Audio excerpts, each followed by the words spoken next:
Hello, everyone. Good evening. My name is Erica Lopez, and tonight I will be presenting my topic of internet safety.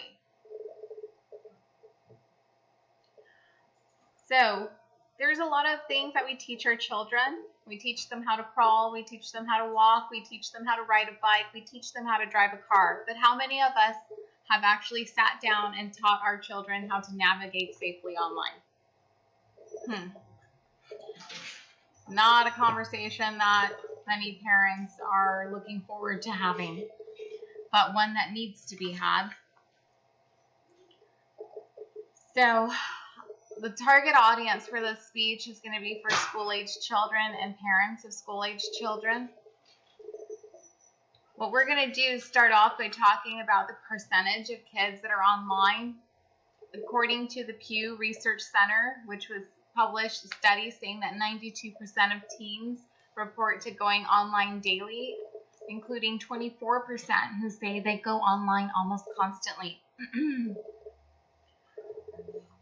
So, especially nowadays, in the midst of a global pandemic, the coronavirus, our children are online for an average of 12 hours a day.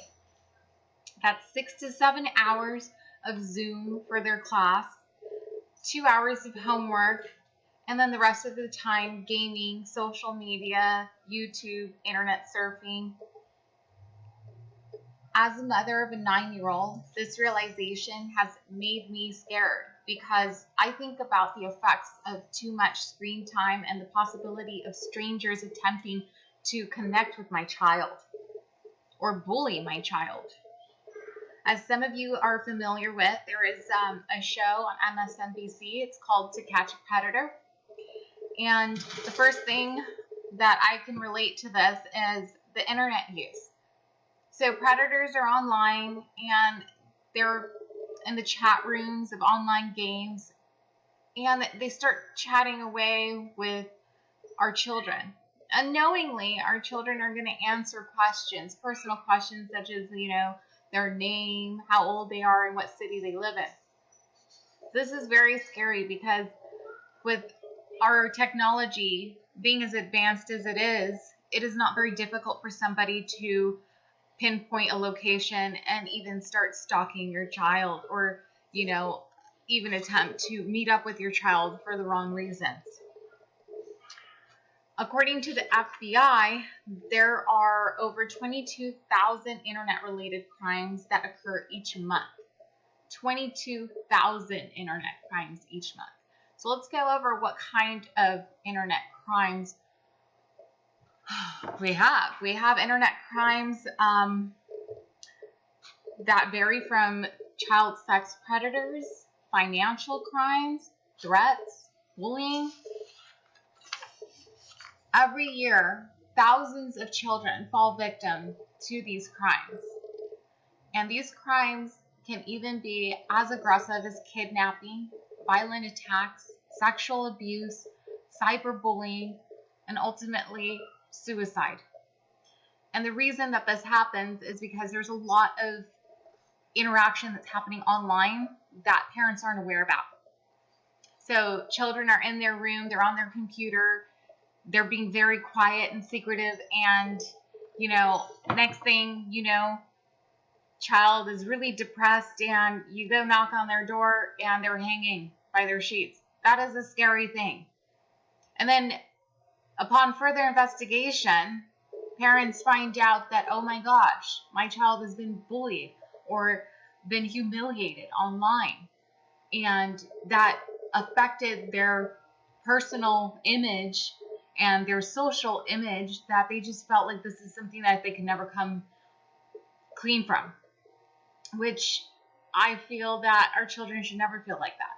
I think that as parents, it's our job to make sure that we bring awareness to what's going on online to our children. That way they can navigate safely. Okay?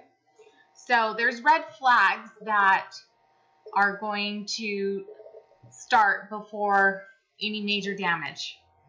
First thing is your child is going to become obsessed with being online. They're going to be online all the time, on their phone, on the computer. They're going to be locked up in that gaming room and chatting it up. Also, you're going to have behavior changes such as anger, secretive phone calls, weird gifts, withdrawing from the family and friends, depressed behavior. They're going to change the screens or turn off the computers immediately when you come into the room or walk by. Or they could even go so far as to download pornography. These are things that parents dread to think about their children doing online.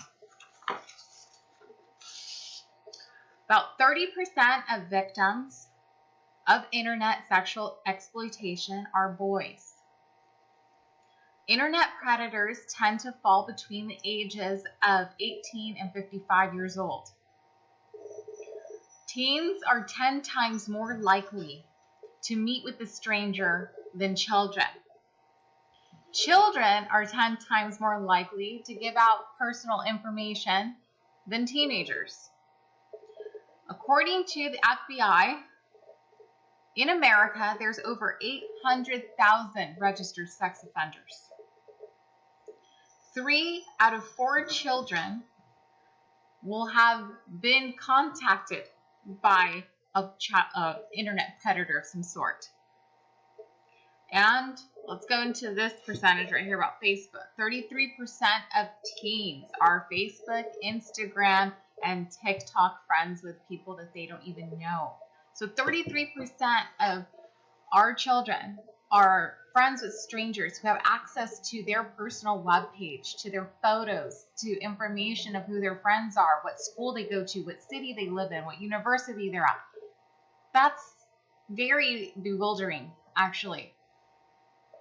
These are things that we would not just openly share with anybody, but for some reason online we feel a little bit more comfortable and confident that no one's going to use that information to harm us. But the truth is they do.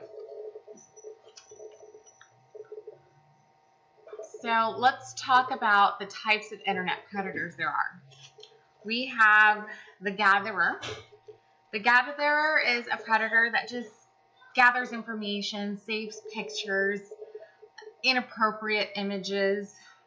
They believe that their intentions are benign and they're not really going to hurt anybody. Creepy, but no crime. I mean, without anything physically happening and no physical damages, police don't do anything about that. On the other hand, the producer is a predator that tries to obtain images from children and even uses children as actors. Okay, and the thing with this producer is that this producer usually is going to be a person that your child knows and is comfortable with. So that could be a babysitter, a neighbor, or even a family member. And they record these inappropriate acts and put these online. The police can do something about this because it is illegal to have and to produce pornography of underage children. Then there is the talker. The talker is the most common type of online predator. The way that the talker finds prey is by going online through gaming or chat rooms and behaving like they're giving advice, gaining trust, friendship. So the children will then feel more open to talking and answering questions that will start to peel off deeper. There could be talk about exchanging photos or videos. That is exactly what we see all the time on the MSNBC show To Catch a Predator. We see them talking online, building up a rapport and a character and trust with these kids, and then attempting to meet them. Then you have the Voyager. The Voyager is by far the most dangerous type of online predator because this person is motivated to build a relationship with the child in hopes to meet them. MSNBC, again, online predator. Then you have your lower level ones, which are phishers. And phishers really try to get information, financial information, personal information, and they're usually trying to run financial scams online. And sometimes if children are on the family computer and you have your taxes on here, it's not going to be hard for someone like the Fisher to, hack in there and gather information such as Social Security, birth certificates, or any important documents that you might have online.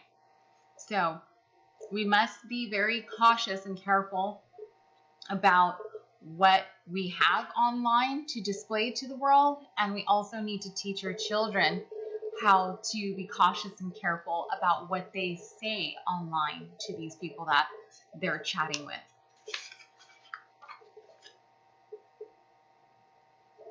So I wanted to bring this to everyone's attention because I feel that with all these different types of online predators and being online now more than ever before, it is really important to be aware of the warning signs and to also share with other parents and children what type of predators there are online and giving examples of how this type of predator will begin an initiation of conversation and try to gain trust. And ultimately, with this information, we could probably decrease the number of online crimes significantly. I feel that the gift of awareness, it's a lifelong gift because it will help protect your children from falling prey to the dangers of the internet. And parents and children who see these warning signs of the suspicious behavior are less likely to be the victims. So parents, talk to your children. It's really important to let them know now more than ever. With being online unsupervised, it is very important to know what to look for, who to talk to, what not to say, and what is okay to say and share. I hope this has been very informative to you all, and I hope you have a great night. Thank you so much for listening.